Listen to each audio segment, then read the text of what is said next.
Wait, there's a door out of here? All this time I've just been waiting down there. Well, there's always doors if you know where to find them. So, do you, live in the sewer or something? Well, there's a lot of us that live down here. Okay. Well, now there's no time for chit-chat there, buddy. We gotta get to the Wax Museum. What? Why the Wax Museum? Well, you see, the map to the Infinity Roll happens to be inside there, and it happens to be in a very specific location.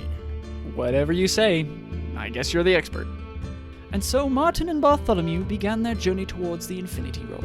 With optimism and hope in each step, they traversed the winding city streets. As the day began to turn to evening, they finally arrived at their destination.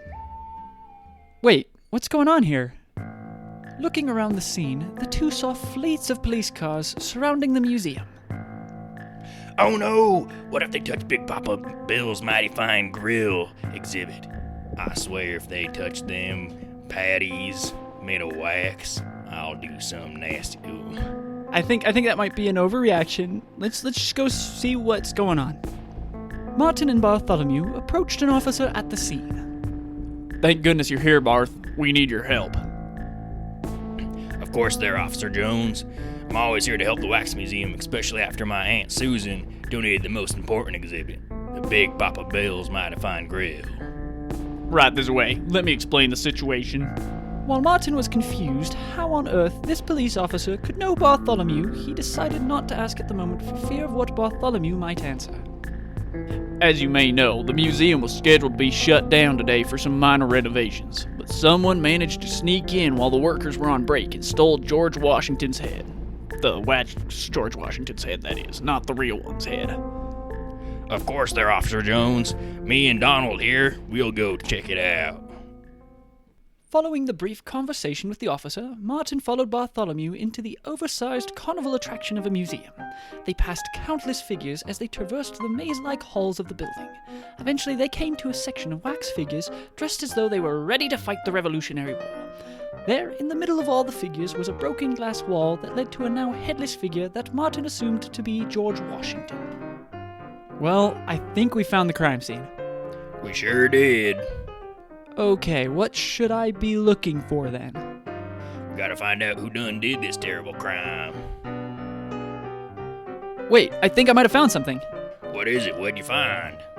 As Martin looked closely at George Washington's coat, he saw a fluorescent pink and blue cotton-like substance stuck on one of the buttons. Cotton candy? Oh, that man must be working at a cotton candy factory. We've gotta go there now. That seems like a jump in logic, but alright.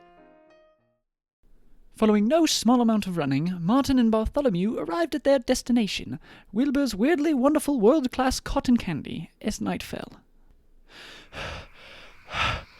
Okay, we're here. Now what? We need to split up. You go over there and check on the pink sugary stuff, and I'll go check in the janitor's closet. This sounds like a bad idea. Hi-ho, hi-ho, off I go to catch me a bad guy. And so the two up-and-coming detectives parted ways and began the search for the wax-head thief. How did I get myself in this situation? I should just be home doing homework or something, literally anything. What was that?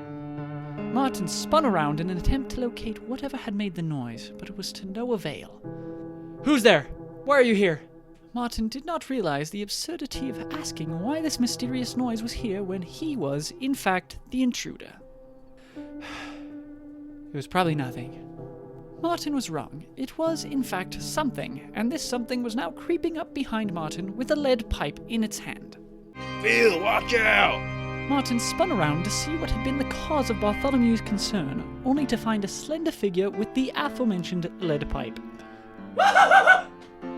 Not prepared for the confrontation, the figure dropped the lead pipe and ran. Hey, stop him! Don't let him get away! Bartholomew chased after the mysterious figure, but before long, the figure disappeared into the night. What was that? I don't know, but maybe this pipe has some answers. It's a metal tube. It's not like whoever that was is going to leave their whole plan written down, complete with a map. As Martin voiced his doubts, Bartholomew picked up the lead pipe. As he did so, a piece of paper fell from the inside, landing perfectly flat on the ground, displaying the written plan to steal George Washington's head, complete with a poorly drawn map. Oh, okay. That was convenient. Quit your yappering. We gotta hurry. It says here that this man's gonna steal Big Papa Bill's Mighty Fine Grill's head and then blow up the museum. Martin had little time to react before Bartholomew ran from the building. After a moment, he decided against all logic to pursue the surprisingly spry old man.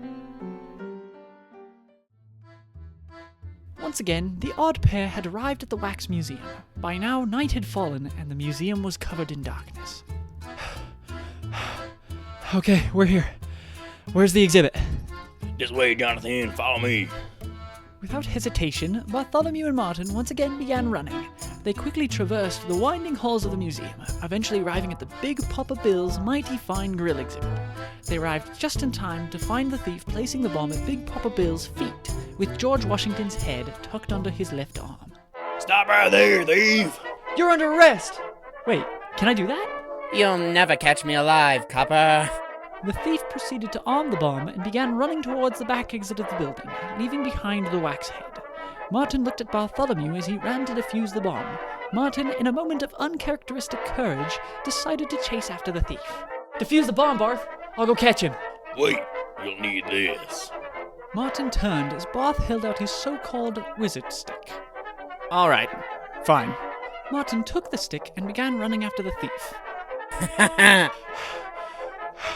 How are you so fast? Martin watched as the thief vanished from sight, running around a corner. When Martin arrived at the corner, he saw no sign of the soon-to-be arsonist waxhead thief. Where'd he go? Martin looked for a moment, but began to lose hope. As he looked around, he noticed that his shoe was untied. He leaned Bartholomew's wizard stick against the wall and began to tie his shoe. Just as Martin finished tying his shoe, the thief re-entered the hallway from a nearby doorway. Once again, the thief began running. Martin quickly took up his pursuit, leaving Bartholomew's wizard stick leaning on the wall.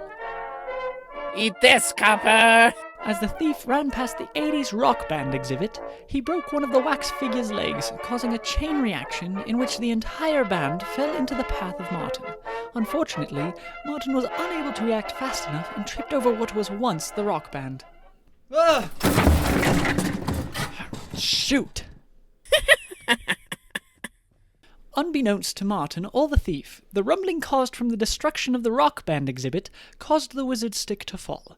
The wizard stick just so happened to fall on an exhibit based on the inventor of the bouncy ball, breaking the glass and releasing hundreds of bouncy balls into the museum.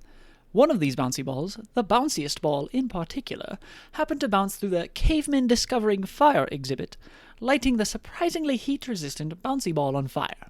This bouncy ball, now on fire, bounced into the Civil War exhibit and onto the fuse of a fully functional, loaded cannon.